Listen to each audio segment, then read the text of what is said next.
You seem to be at home on so many different instruments, no matter what the key is or the weight of the horn, or whether you pick up a flumpet around the shop here, or a cornet, or even this new instrument in G, the key of G that we're working on for another client that isn't even done yet, and you just sound spectacular on it.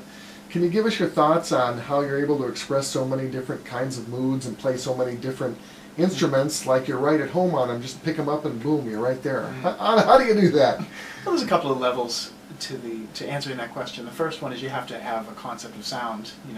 You have to know what you want to sound like on those instruments.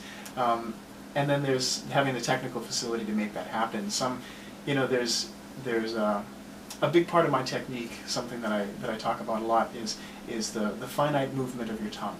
And there are, for instance, when you play didgeridoo, or if you're overtone singing, a slight variation in the shape of your tongue will sing out, will just ring out different overtones. And that makes a big difference.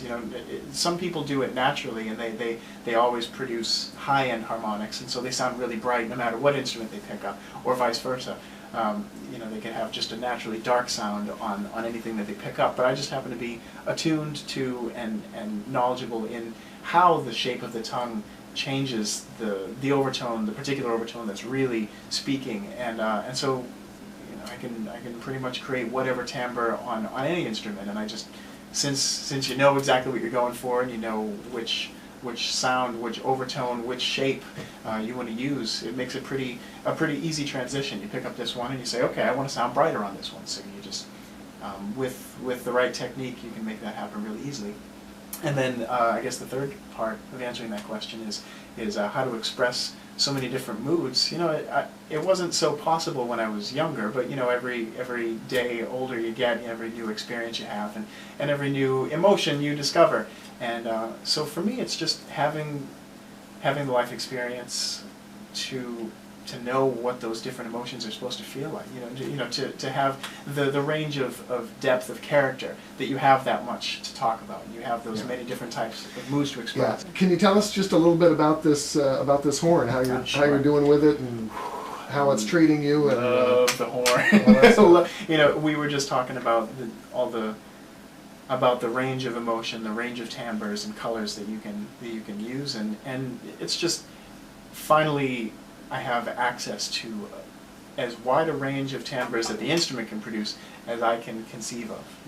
It's the sky's the limit. I mean, even on one mouthpiece, let alone how many 4 mouthpieces, 4 or 5 I think we have. So between those 5 mouthpieces and my ability to control the timbres on any one of them, the full spectrum is available, and this horn, more so than any that I've ever played, gives me the fullest extent of expression that I'm looking for.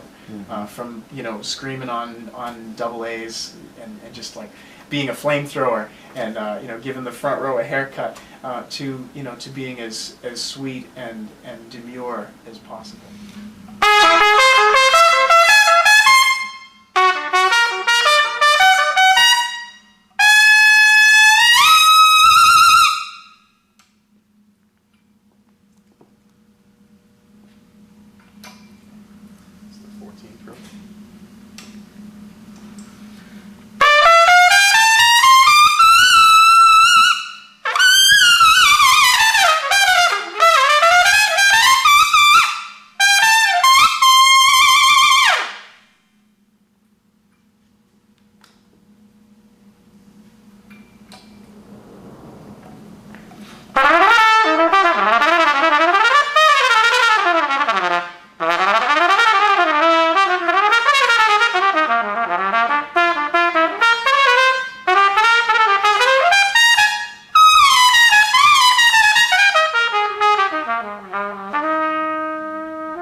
It's just amazing that one instrument can sound so different. I mean, that we made a video like that before, like a year ago. Well, your first 3 custom Yeah. mouthpieces, and yeah, it's like 3 different universes. I've done things like that before on other horns, you know, obviously played around with different mouthpieces, and never have I been able to just shapeshift one instrument into completely different characters. It's really, really amazing. Well, that little lead mouthpiece that we worked on and came up with for you, so I think you've set a record now.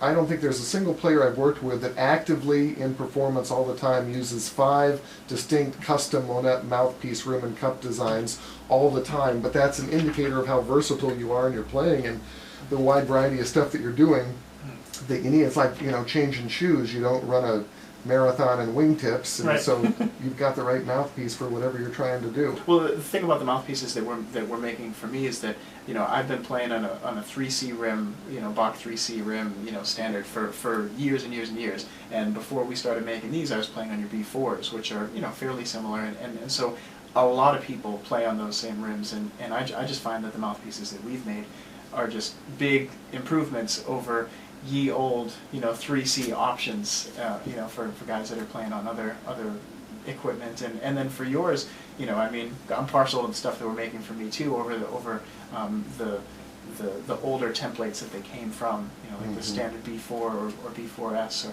or whatever. So yeah, there's some great new options, you know, for people that like that rim. You're really good at what you do, man. Well, what can I say? That's nice of you to say, on the good days. So you've got some pretty fun little finger buttons that you made, that I personally made for you, inlaid on your horn, that are solid opal finger buttons. Beautiful, man.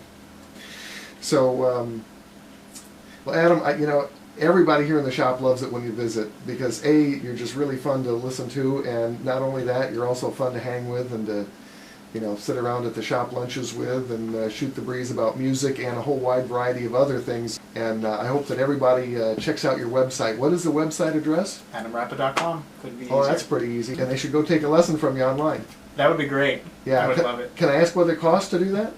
The first lesson is an hour and a half. That's $75. After that, lessons are an hour for $75. Or if you buy 4 lessons, if you pay for 4 lessons outright, it's just $200. So it turns out to be $50 a lesson for an hour. Oh, so, boy. You know, not bad. Yeah, it's pretty affordable. Oh, you know, yeah. because I figure, you know, if they're not there live in the room with you, people may feel like they're being shortchanged. But actually, people that are taking lessons this way are finding actually there's no drop in quality of the lesson. So you know, I'm keeping it affordable because it's fun for me to do too, and I'm doing all right. So. Very cool, Adam. Good for you. Listen, thank you for Thanks everything. Thanks for coming in today. Thanks for doing the interview. Sweat.